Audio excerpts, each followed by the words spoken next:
Andrew, how does your department work? Well, the concept is that we use modern machines. That's one of the concepts. So we've introduced laser cutting, 3D printing, and that's through the support of the James Dyson Foundation.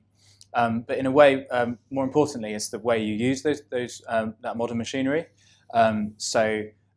Essentially, we're trying to make the design technology lessons more creative, sort of more open-ended, and essentially more engaging for the students in order to open their eyes to the world of engineering. I'm pleased to see you're using modern technologies such as 3D printers to engineer a complex component as part of a larger project. Yes, and I think it's important that they hold on to the prototyping skills, which might be traditional workshop skills using their hands, and that they combine that with creative uses of the modern technology of the 3D printing and of the laser cutting. I think that's an important aspect of what we're doing is looking at the whole design process. The other aspect of a rigorous design and technology subject is that it really counts when applying for a job. I noticed that you're displaying some of those attributes here at Hayesfield School. Would you support a more rigorous subject? Yeah, I do. I think it needs, part of the work we're doing with James Dyson Foundation is to design new projects, and we're doing that in collaboration with 4 other Bath schools. And that's been an opportunity to look closely at how to bring in the STEM aspect to the projects. And a part of that comes from having a stimulating context or scenario for the students to work to that opens doors to the relevant science and maths, so the students can see how they can apply what they've learned in science and maths to the project in hand. And that needs a little bit of careful coaching from the teachers to show them aspects. For example, we've got some propeller design in there, and just to show them the aspects of propellers that they could adapt and refine.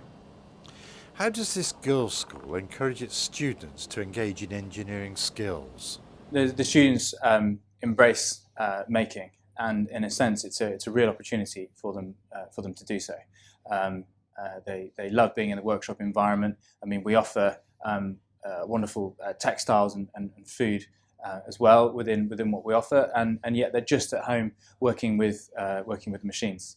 And using their hands to make things. There's nothing stopping them becoming engineers of the future. Do you see design and technology as the only subject to cover science, technology, engineering and maths, or commonly known as STEM? Yeah, so STEM is inherent in the projects that we're designing with the James Dyson Foundation. A little bit of careful coaching from the teachers shows the students that what they might need to learn. So for instance, with the project that we've got going at the moment, there's all aspects of the forces acting on wheels and the design variables when you're designing a wheel or when you're designing a propeller. And the students, we want them to actively go and research the information they need to know, design their own tests, and then refine their designs. And so it's led by them being enthusiastic about the project and about the context that we give them. And that then leads to them naturally wanting to apply that knowledge that they've gained in maths and physics lessons. So we're making automatas at the moment, and we're kind of exploring different motions and making it ourselves. So we're all doing our own design, and I'm making a London Eye to go on top of here. Is it working with your hands, or is it? Yeah, the great thing at design and technology is it's quite a lot of just working yourself, so you're not writing it down and you're not being told the answers, you're kind of finding it out for yourself and experimenting for yourself. Right, so that's almost like being creative as well. Yeah. Yes. And you find that's the same? Yeah, and in the subject you don't just get to learn, you get to do what you're learning. So we've been making land yachts, and we started off with ones that were powered by a sail, and then we moved on to ones that were electric. So we have propellers to power on. So how much of this work are you actually doing yourself? Well, so we got given packs with all of the materials we needed to make it, and then we had to sort of make it for ourselves. Right. We did research about propellers and about land yachts, and so we had to use that research and make it ourselves. Wow, wasn't that impressive? Hayesfield Girls' School delivering design technology. We have two icons in this country, Sir James Dyson and Sir Jonathan Ive. Sir James Dyson was responsible for the design of the vacuum cleaner. He didn't invent the vacuum cleaner.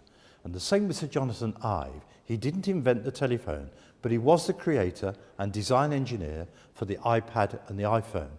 And that should surely be a demonstration of how important the subject of design technology is in today's education.